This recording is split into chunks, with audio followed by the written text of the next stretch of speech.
Hi friends, welcome back to our channel that is studies Lisa. आज हम पढ़ेंगे history of periodic table. Periodic table आने से पहले कौन कौन से उससे रिलेटेड लॉज आए और कौन कौन से साइंटिफिक थे जिन्होंने पीरियोडिक टेबल के बारे में स्टडी की। तो चलिए स्टार्ट करते हैं। तो सबसे पहले जानते हैं कि पीरियोडिक टेबल होता क्या है। पीरियोडिक टेबल एक अरेंजमेंट है एलिमेंट्स की। जैसे कि आप जानते हैं कि दुनिया में बहुत सारे एलिमेंट्स हैं और आज भी बहुत सारे एलिमेंट्स की खोज हो रही है। कुछ एलिमेंट्स मैन मेड है और कुछ आर्टिफिशियल है। तो इन सब एलिमेंट्स को जब हम एक टेबल में अरेंजमेंट करते हैं तो उसको बोलते हैं पीरियोडिक टेबल।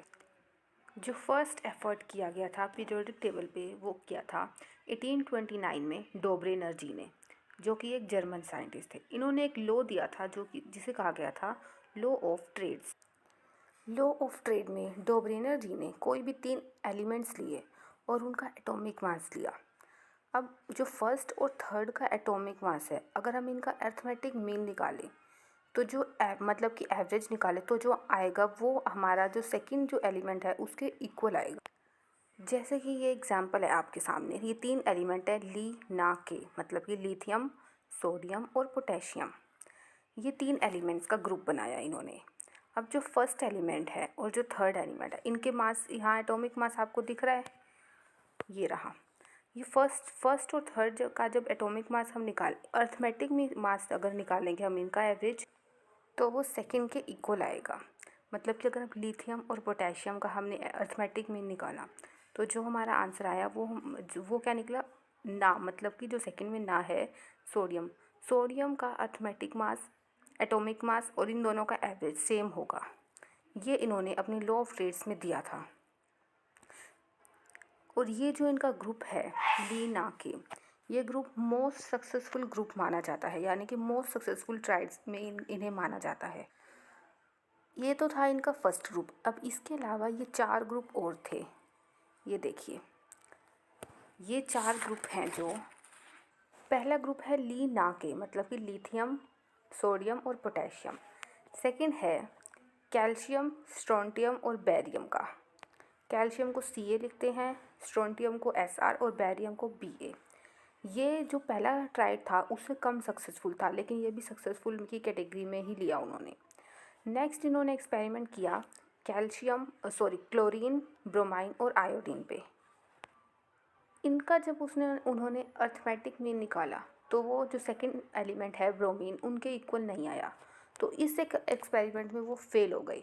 उन्होंने फिर इसके बाद एक और एक्सपेरिमेंट किया जो था सल्फ़र, सेलेनियम और टेरेरियम का। अब वो यहाँ भी फेल हो गए। तो जो लास्ट के 2 एक्सपेरिमेंट थे उनके, वो इसमें फेल हो गए। तो इसलिए इसको ज़्यादा सक्सेसफुल नहीं माना गया। ये देखिए, जो पहला था ली ना के, इसका एक्सपेरिमेंट का जब इन्होंने निकाला तो ये 23 आ गया इनका, जो कि उनके अप्रोक्स था। तो अप्रोक्स के जो उनके अप्रोक्स जो डिजिट आई है उसको उन्होंने सक्सेसफुल माना। ऐसे ही जो इससे ऊपर वाला दे रखा है कैल्शियम, स्ट्रोंटियम और बेरियम, ये भी उन्होंने सक्सेसफुल माना, क्योंकि ये भी जो था उनके अप्रोक्स ही आया था। तो उन्होंने अप्रोक्स वाली पॉइंट्स वाली डिजिट ले ली, चलो इसको सक्सेसफुल मान लेते हैं हम। लेकिन जो बाकी 2 थे वो बिल्कुल ही ज़्यादा डिफरेंस था उसमें, तो इसलिए उसको फेल की कैटेगरी में दिया गया और वो फेल ट्रायल्स कहलाए। लेकिन इम्पोर्टेंट तो यही है फर्स्ट वाला लीना के, ये इसे ज़रूर ध्यान रखिएगा। डोब्रेनर जी के बाद आए न्यूलैंड जी। ये एक ब्रिटिश साइंटिस्ट थे। इनका जो एफर्ट था वो सेकंड एफर्ट था जो इन्होंने किया था 1865 में। इन्होंने एक लॉ दिया जिसका नाम रखा इन्होंने न्यूलैंड्स लॉ ऑफ एक्टेव या ऑक्टेव्स लॉ। इसमें क्या था, इसमें इन्होंने कहा कि every 8th element has similar property. अगर जो एलिमेंट्स हैं उनको उनके इंक्रीजिंग एटॉमिक मास में रखा जाए तो हर जो 8th एलिमेंट होगा ना, और जो फर्स्ट एलिमेंट है जहाँ से हमने काउंटिंग स्टार्ट की है, तो उन दोनों की प्रॉपर्टी बिल्कुल सेम होगी। अब ये आइडिया इन्हें कहाँ से आया? ये आइडिया आया उन्हें हमारे म्यूज़िक से। आपने सुना होगा सा रे गा मा पा धा नी सा। तो जो फर्स्ट सा है और लास्ट में 8 नंबर का सा, दोनों मतलब रिपीट हो रहे हैं। एवरी 8th एलिमेंट रिपीट हो रहा है। तो यहाँ से उन्हें ये आइडिया आया और उन्होंने पीरियोडिक टेबल में ये आइडिया अप्लाई किया। न्यूलैंड के टाइम पे हमारे पास 56 एलिमेंट नोन थे, जिसमें फर्स्ट एलिमेंट था हाइड्रोजन और लास्ट एलिमेंट था थोरियम। अब लेकिन इनकी जो पीरियोडिक टेबल इन्होंने बनाई वो सिर्फ वैलिड थी कैल्शियम तक। क्यों? क्योंकि यहाँ देखो फर्स्ट एलिमेंट क्या है, हाइड्रोजन। उससे अगर हम 8th काउंट करेंगे तो वो आएगा F यानी कि फ्लोरीन। उससे 8th हम काउंट करेंगे तो आएगा Cl मतलब कि क्लोरीन। ये इन्होंने एक ग्रुप बना दिया HF और Cl, इसका एक ग्रुप बन गया। सेकेंड ग्रुप हम स्टार्ट करेंगे ली ना के, ये सेकेंड ग्रुप बन गया। 8th से हम काउंट करते जाएंगे तो ये लीना के ग्रुप बन गया। नेक्स्ट ग्रुप बना ये थर्ड लाइन वाला। फिर आता है बोरोन, एल्यूमिनियम एंड क्रोमियम। यहाँ ये इनकी प्रॉपर्टी फेल हो गई। क्यों? क्योंकि ये जो इन्होंने क्या कहा था अपने लॉ में कि every 8 element has similar property. लेकिन अब ये जो ग्रुप बनाया ना, इनकी सिमिलर प्रॉपर्टी बिल्कुल भी ये सिमिलर नहीं है एलिमेंट्स, तो इसलिए ये ग्रुप जो है वो इनका फेल हो गया। तो आप वैसे आपसे क्वेश्चन पूछ सकता है पेपर में कि जो न्यूलैंड का जो लॉ था वो उसका नाम क्या था। पहले तो ये पूछें कि लॉ ऑफ ऑक्टेव दिया किसने, तो न्यूलैंड ने दिया। सेकंड क्वेश्चन यहाँ से ये बनता है कि जो पीरियोडिक टेबल है लॉ ऑफ ऑक्टेव के अकॉर्डिंग वो किस आधार पे है, तो उसका आंसर आएगा atomic masses, increasing atomic mass के ऊपर है ये। पीरियोडिक टेबल के लिए फर्स्ट एफर्ट किया था 1829 में डोब्रेनर ने और सेकंड एफर्ट किया था न्यूलैंड ने। पहला लॉ कौन सा था, लॉ ऑफ ट्रेड, और सेकंड था law of Octave. Law of triad में क्या था, 3 का ग्रुप बनाया और लॉ ऑफ ऑक्टेव में इन्होंने बनाया 8 का ग्रुप बनाया। ओके, अब आए मेंडलीव जी 1869 में। इन्होंने क्या किया, जो भी एलिमेंट्स थे उनको ग्रुप्स और कुछ पीरियड्स में डिफाइन कर दिया। इनके टाइम पे 63 एलिमेंट्स नोन थे, जिसमें से फर्स्ट था हाइड्रोजन और लास्ट था यूरेनियम।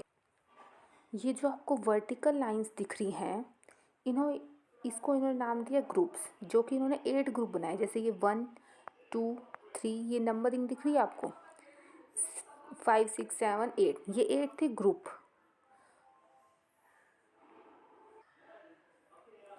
और जो हॉरिजॉन्टल लाइन है उनको इन्होंने नाम दिया पीरियड्स। जो ये पीरियड थे, ये 7 पीरियड थे। मेंडलीव जी को फादर ऑफ पीरियोडिक टेबल भी कहा जाता है।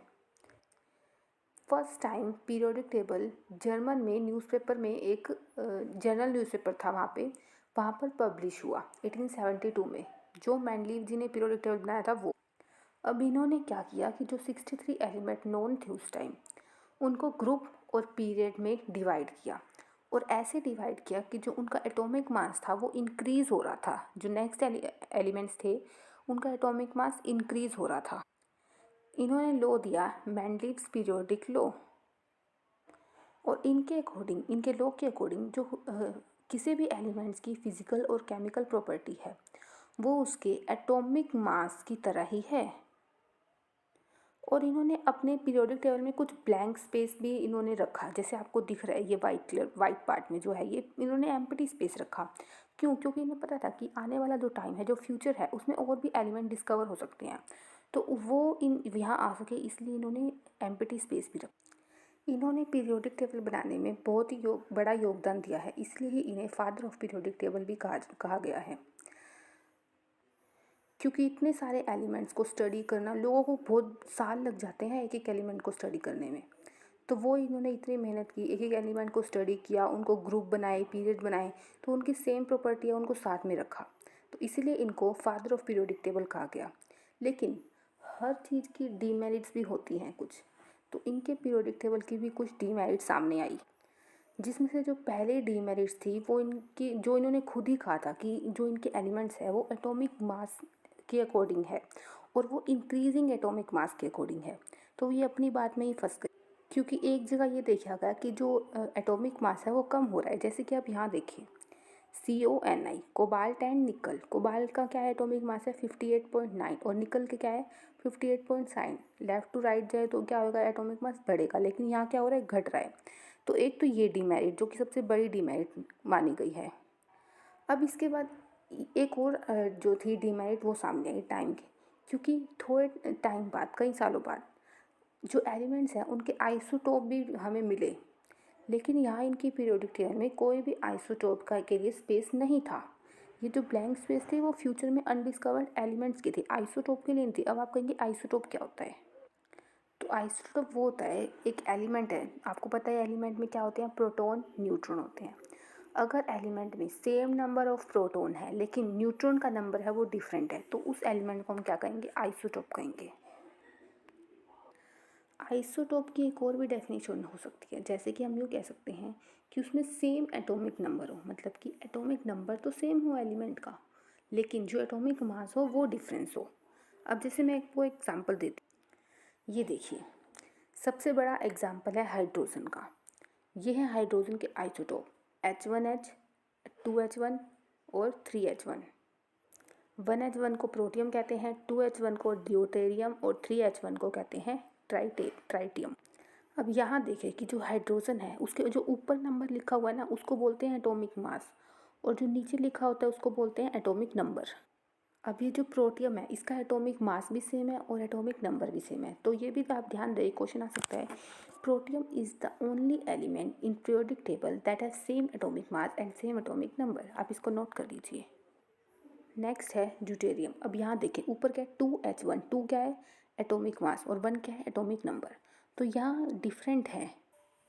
अब थर्ड में देखिए 3H1, इसमें भी अलग अलग है, तो हम तीनों को अगर देखें तो 1H1, 2H1, 3H1, इन सब के एटॉमिक नंबर क्या है, सेम है 111, लेकिन जो एटॉमिक मास है तीनों के अलग है। इसका प्रोटियम का 1 है, ड्यूटेरियम का 2 एंड ट्राइटियम का 3 है। तो ये हैं आइसोटोप ऑफ हाइड्रोजन। क्यों? क्योंकि एटॉमिक नंबर इनके सेम है और एटॉमिक मास क्या है, डिफरेंट है। तो इसके लिए जो मेंडलीव की पीरियोडिक टेबल थी वहाँ पर कोई भी जगह नहीं थी, क्योंकि ये बाद में डिस्कवर हुआ। तो ये थी मेंडलीव की पीरियोडिक टेबल। उसके बाद आई मॉडर्न पीरियोडिक टेबल। ये 1913 में हेनरी मोज़ले जी ने बनाई। अब इन्होंने कुछ खास नहीं किया, इन्होंने जो मेंडलीव की जो पीरियोडिक टेबल थी उसमें कुछ चेंजेस किए। वैसे तो इसे सबसे सक्सेसफुल पीरियोडिक टेबल कहा जाता है, क्योंकि हम आज तक जो टेबल हम पढ़ रहे हैं पीरियोडिक टेबल वो यही है, मॉडर्न पीरियोडिक टेबल ही हम आज तक पढ़ रहे हैं। ये 1913 में बनी। अब इन्होंने क्या किया था कि जो मेंडलीव की जो पीरियोडिक टेबल की सबसे बड़ी कमी थी वो क्या थी कि उन्होंने जो अपनी टेबल थी वो एटॉमिक मास के ऊपर बनाई थी, लेकिन ये जो मॉडर्न पीरियोडिक टेबल है ये किस पे डिपेंड है, एटॉमिक नंबर पे। इन्होंने मॉडर्न पीरियोडिक लॉ दिया जिसमें इन्होंने कहा कि जो फिजिकल और केमिकल प्रॉपर्टी होती है एलिमेंट्स की वो किस पे डिपेंड करती है, एटॉमिक नंबर पे डिपेंड करती है। इनकी टेबल में 7 पीरियड्स और 18 ग्रुप्स थे, जिसको इन्होंने पीरियड को इन्होंने डिवाइड किया था 4 ब्लॉक में, S, P, D, F। इनके टाइम तक जो नॉन एलिमेंट्स थे वो हो गए थे 118, मतलब कि 118 एलिमेंट्स नॉन थे।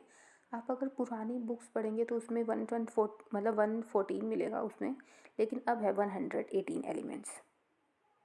इन 118 एलिमेंट्स में जो नेचुरल एलिमेंट्स थे वो थे 92 और जो आर्टिफिशियल एलिमेंट्स थे 26 एलिमेंट्स आर्टिफिशियल थे। आर्टिफिशियल कह लो या मैनमेड कह लो, ये वो एलिमेंट्स होते हैं जो साइंटिफिक खुद बनाते हैं एलिमेंट्स। जो नेचुरल एलिमेंट्स होते हैं जो हमें प्रकृति के द्वारा मिले होते हैं। अब इन्होंने क्या किया था, SPDF ब्लॉक में 4 ब्लॉक में अपनी पीरियोडिक टेबल है वो डिवाइड की, जिसमें आप ये दे सकते हैं ग्रुप 1 एंड ग्रुप 2। इसको इन्होंने नाम दिया S ब्लॉक। ये ब्लॉक दिख रहा है आपको H, और ये 2 लाइनें है ना ग्रुप 1 ग्रुप 2, इसको नाम दिया इन्होंने S ब्लॉक। उसके बाद ये 3 से लेके जो ये 12 तक है ये है D ब्लॉक, SD। ये जो है 13 to 18 ये है P ब्लॉक, और ये जो नीचे देख रहे हैं ना आप साइड में इसे कहते हैं F ब्लॉक। ये जो F है ना ये कुछ और नहीं, ये D का ही पार्ट है। ये जो D दिख रहे हैं 57 से 71, ये यहीं पे ये नीचे अलग दे रखे हैं। इसमें 28 एलिमेंट आते हैं। अब हम नेक्स्ट वीडियो में पढ़ेंगे इसके पूरे बारे में डिटेल, पीरियोडिक टेबल के जो SPDF इनको हम डिटेल में पढ़ेंगे और जो एलिमेंट्स हैं उनको भी डिटेल में पढ़ेंगे, क्योंकि पीरियोडिक टेबल पे एक सेपरेट वीडियो तो बनती है, क्योंकि इस वीडियो में समझाना इम्पॉसिबल है, बहुत ही बड़ी वीडियो हो जाएगी। क्योंकि पीरियोडिक टेबल जिस भी एग्ज़ाम में केमिस्ट्री आती है ना उसमें पीरियोडिक टेबल से क्वेश्चन पूछा ही जाता है। तो हम पढ़ेंगे ये नेक्स्ट वीडियो में, सेपरेट वीडियो में, डिटेल में, बिल्कुल डिटेल में पढ़ेंगे।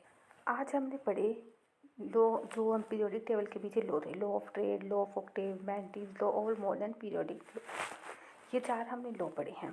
तो आप प्लीज़ कमेंट करके बताएं आपको ये वीडियो कैसी लगी, और अगर अच्छी लगी हो तो प्लीज़ लाइक करें और अपनी फ्रेंड के साथ इसे शेयर करें, और हमारे चैनल को सब्सक्राइब करना मत भूलें। Thank you so much friends.